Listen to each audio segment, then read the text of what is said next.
Hello tout le monde, j'espère que vous allez bien. Je voulais faire une vidéo suite à un post que j'ai fait il y a la semaine dernière en posant une question sur la manipulation. Donc, comme j'avais dit que je ferais une vidéo pour parler de la manipulation parce que la manipulation, c'est quelque chose qui fait partie de notre vie quotidienne et,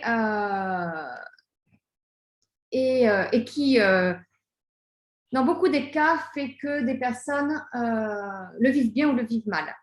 Pour moi, la manipulation, déjà, je voudrais juste commencer par ça. La manipulation, c'est un sentiment, une position dans laquelle on va se mettre. C'est vraiment une perception que l'on va vivre et qui va donner les résultats derrière et les sentiments et les pensées qui seront positives ou négatives. Parce que le sentiment, la manipulation, déjà, c'est une connotation hyper négative. Quand on dit tu es manipulateur, tu es manipulatrice, ou je me sens manipulée, ou je suis manipulée, c'est une connotation tout de suite négative parce que on n'est pas dans sa force intérieure, dans sa puissance, et on se laisse contrôler. Il y a une notion de contrôle qui est très importante dans le mot manipuler. Parce que je pense que manipuler, si on l'utilise à bon escient, finalement, on s'apercevra que dans notre vie quotidienne, que ce soit professionnelle ou personnelle, on l'utilise tous les jours.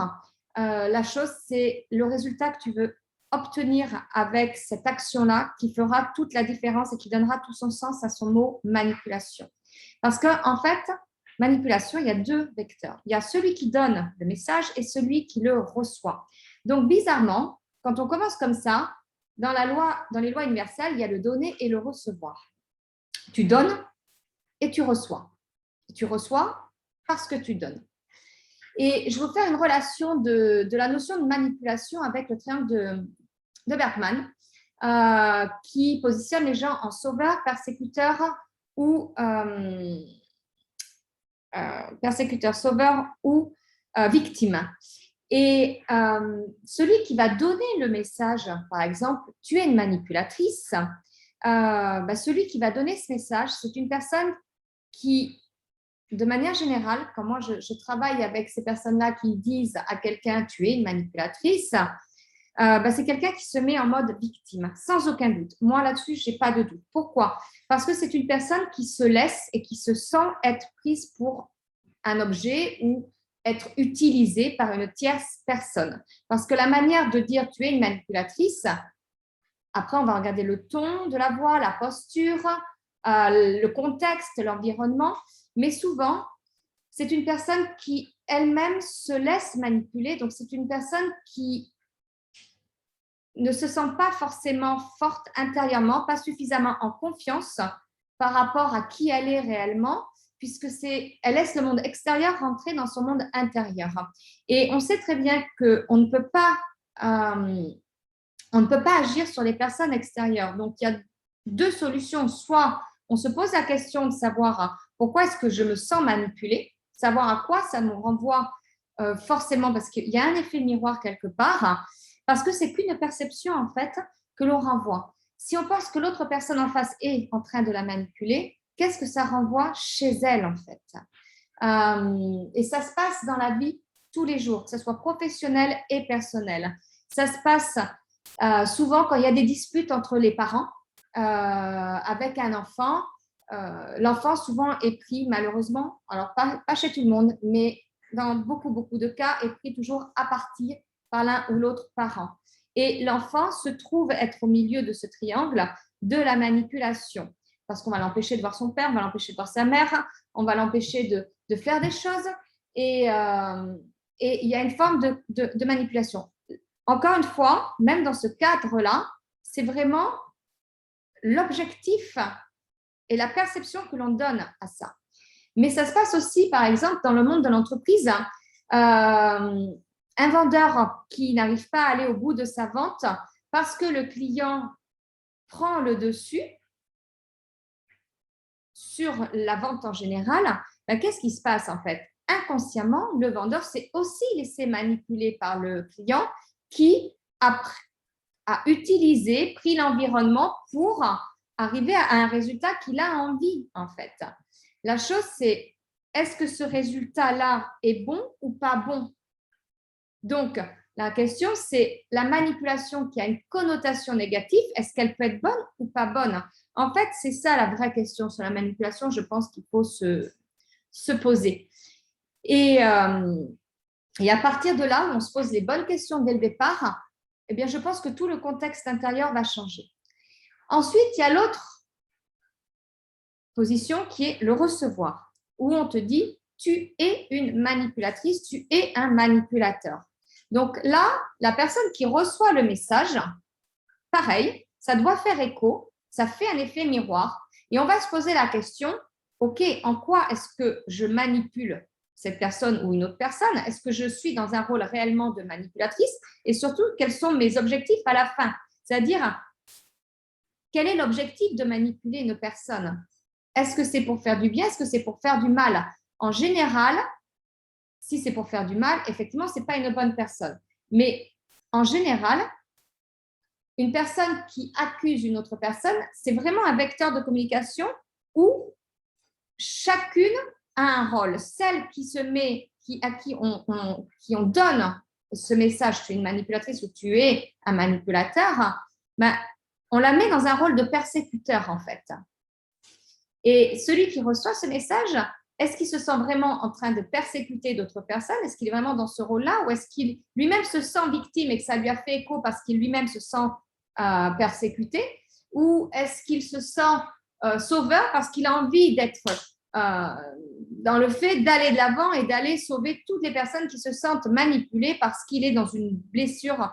Si vous connaissez le livre de Lise Bourbeau, Les 5 blessures de l'âme, eh bien, cette personne-là qui peut être en mode sauveur dans la manipulation par rapport aux autres et à elle-même, bah, peut-être qu'elle a le rejet, enfin, le sentiment de la trahison à travailler. En tout cas, une chose est sûre, c'est que la manipulation, à mon sens, elle n'est ni bonne ni mauvaise. C'est un fait. Notre vie est faite d'actions qui nous amènent à atteindre des objectifs. Donc, par là, bah, entre guillemets, on manipule notre quotidien pour atteindre nos objectifs.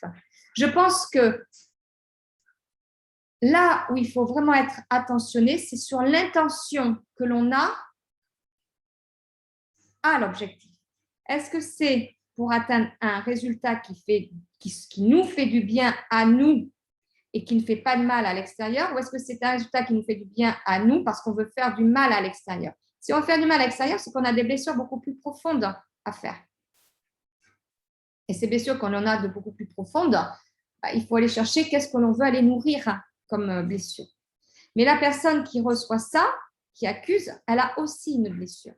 Donc, la manipulation, elle existe, elle existera toujours, elle a toujours existé depuis tous les temps. Il n'y a pas qu'aujourd'hui. La chose, c'est la manière dont elle est utilisée, la manière dont elle est dite, donc la manière dont on donne et recevoir autour de ce concept de manipulation, je pense que ça a vraiment tout son sens. Et une personne, si vous avez une personne dans votre entourage qui vous dit tu es un manipulateur, tu es une manipulatrice, eh bien, juste pardonnez-lui parce qu'en fait, ça lui renvoie quelque chose à elle, surtout. Le jugement, la critique, un mal-être, quelque chose qui est profond. Et vous, quand vous recevez ça, ben je pense que c'est bien parce que ça nous permet aussi de faire un travail d'introspection et d'aller voir est-ce que ça fait vraiment écho en nous et en quoi ça fait écho en nous. Moi, ce sentiment de manipulation, je l'ai eu pendant très, très longtemps quand je travaillais à la banque parce que le domaine bancaire est lié à un domaine de l'argent, donc qui est mon prochain programme d'ailleurs en novembre. Et dans le domaine bancaire, on est sans arrêt en pensée d'utiliser les personnes à profit, en fait. Et alors, il n'y a pas que dans la banque, mais dans la banque, je l'ai trouvé extrêmement prononcé, ce goût de la manipulation, parce que ça faisait partie vraiment du quotidien. Et ça en fait toujours partie. Hein. Je suis passée de l'autre côté. Maintenant, je ne suis plus dans la banque, je suis ailleurs. Mais il y a des organisations dans lesquelles on se sent manipulé. Mais c'est encore une fois à nous de voir la perception que l'on a envie réellement d'avoir de ça. Si on veut rester vraiment avec ce sentiment d'être manipulé, bah, ça n'apportera pas que du bien-être, hein, forcément. On va sentir beaucoup de ressentis négatifs et ça va conforter notre mal-être, hein, ça va nourrir notre mental, notre ego.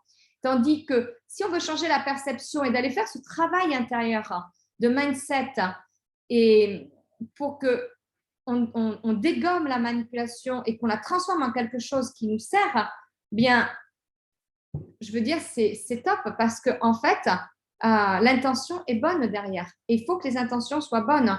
Je suis pas d'accord avec les intentions de la manipulation qui peuvent faire du mal à d'autres personnes. Je suis vraiment pour et favorable à de la manipulation qui amène de belles choses derrière. Là, dans psychologie, il y a c'est dans psychologie, je crois, ouais. Sur les clés de la communication positive. Il y a tout un chapitre sur communiquer, c'est manipuler. Donc, on est bien OK que la manipulation fait partie du quotidien. Et c'est vraiment l'objectif final qui fait vraiment la différence, à savoir si manipuler, c'est négatif ou si positif. Voilà, je voulais juste faire une vidéo là-dessus parce que j'ai eu pas mal de commentaires sur mon post. Et en tout cas, moi, c'est vraiment ma façon de voir ce côté de manipulation. Pour aller beaucoup plus loin, on en parle beaucoup dans mes coachings de groupe, surtout au moment où on est à la vente et qu'on a l'impression de manipuler les acheteurs. Mais il faut être clair là-dessus. Enfin, moi, je suis très claire dans mes coachings. Quelqu'un qui achète un produit, c'est quelqu'un qui a un besoin. Ce n'est pas quelqu'un qu'on va manipuler, qu'on va forcer à signer quelque chose. Donc la manipulation, vraiment, c'est l'intention finale qui en donne le bon sens, à mon sens. Voilà, je vous remercie pour votre écoute et je vous dis à très vite dans une prochaine vidéo.